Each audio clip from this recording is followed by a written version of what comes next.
Hello, everyone, and welcome back to week 4, which is our final week in August for our Made at Home Fighting Chronic Disease series. My name is Amy. I'm a health educator with the Department of Public Health here at the West Central Health District, partnering with Becca Stackhouse, who is your Family and Consumer Sciences agent with UGA Extension in Crisp County. So I hope you guys have been following along this month. We've been talking about a lot of different chronic diseases and some good health and nutrition tips to keep you feeling your best and living your best life. We've talked about diabetes, hypertension, and heart disease.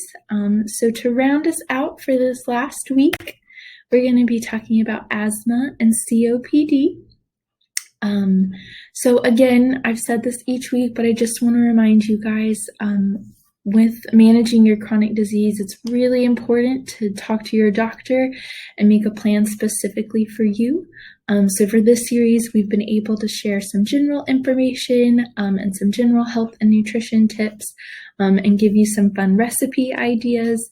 But we can't be your doctor. So you need to talk to your doctor to make sure that you're taking the best care of you and any specific health needs that you have. With that being said, we'll talk a little bit about asthma and COPD. So asthma is typically diagnosed in children. There are repeated episodes of wheezing or breathlessness, maybe chest tightness, typically nighttime or early morning coughing. And then COPD is not necessarily similar to asthma, but similar in the aspect that it affects your lungs. So this stands for chronic obstructive pulmonary disease. So that's just a fancy way of saying there's a chronic illness in your lungs that's going to cause a lot of breathlessness and coughing. So again, these are diseases that are going to need to be treated by a doctor. But there are still some nutrition things and health tips that can help ease some of these symptoms.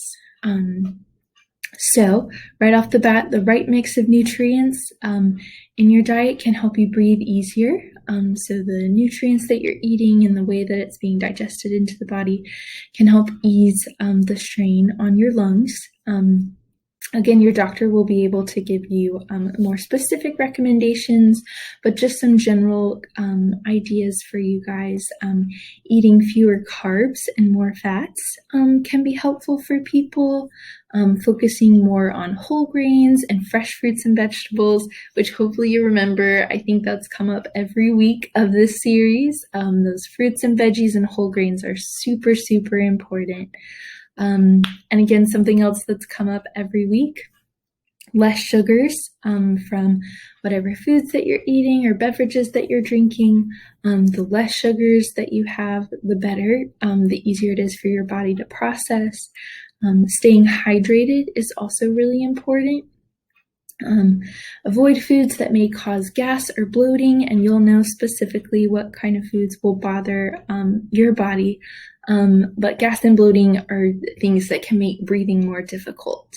And another tip, if drinking liquids with meals makes you feel too full to eat or makes it harder, it may make it harder for you to breathe because it's filling up your stomach faster, you can limit the liquids that you have with your meals and just drink either an hour before or an hour after meals to try and help ease that. So I'm so glad you guys joined us this month. We will head over and join Becca with cooking our final dish for the month.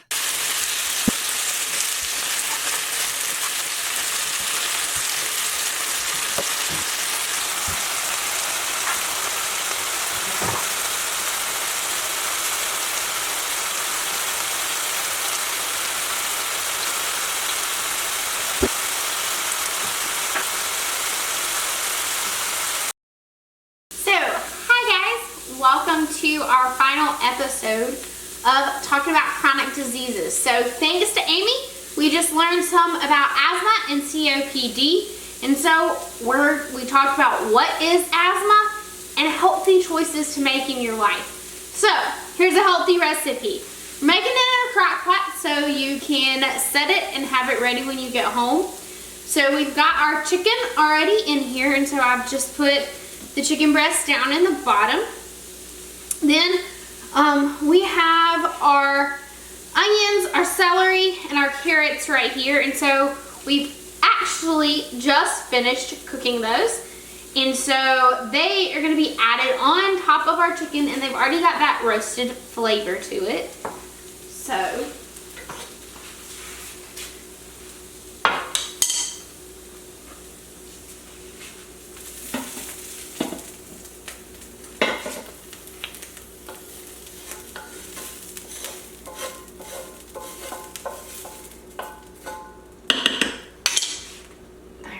that.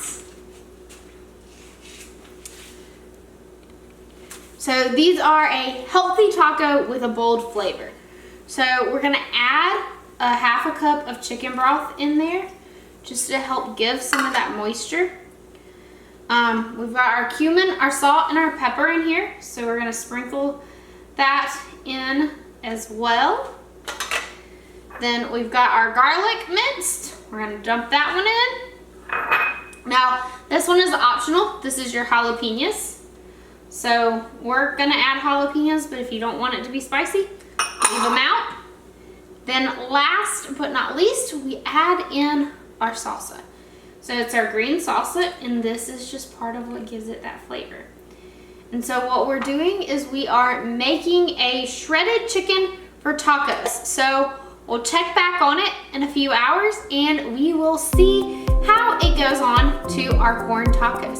So thanks and stay tuned. So a few health facts while we wait on our tacos to cook. These tacos are 6 servings in this batch, so you can have 2 of these tacos.